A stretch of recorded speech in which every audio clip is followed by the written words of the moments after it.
Hello everyone, Lockpicking Vegan here, and we're back today with a Defiant deadbolt lock. The brand name is Defiant. You can get it at Home Hardware, Home Depot, or any place that sells run-of-the-mill standard residential door locks.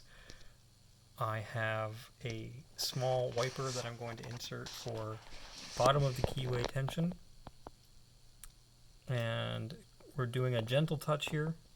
My approach is to pick pin 1 and then basically rake the last 4 pins. So let's see how this goes. And this lock has been hit and miss, and we know why it was replaced, put it that way.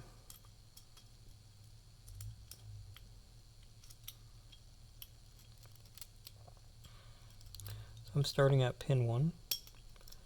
That's down and a heavy click. And now we're at the back and the tool is upside down.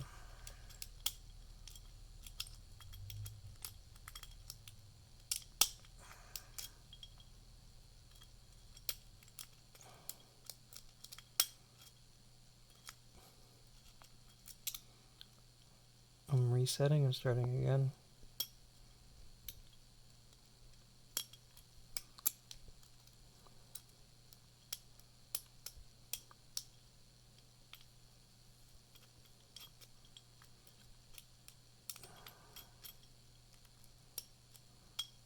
There we go. So folks, I don't know what to say. If this was on your front door and you were trusting everything in your home to a Defiant deadbolt, and somebody like me could pick it in, what was that, a minute, less than a minute, with just these 2 simple tools, I would worry about your safety. I was very quiet, you wouldn't have heard me, and worst of all, there would be no damage to your lock. So maybe some people would have a chain on the other side, and that would be a better way to deter burglars or a camera, a loud siren, but this Defiant isn't keeping even the most unskilled of pickers, like myself, out. In any case, that's all I have for you today. Follow me on Twitter at adamjosh.com.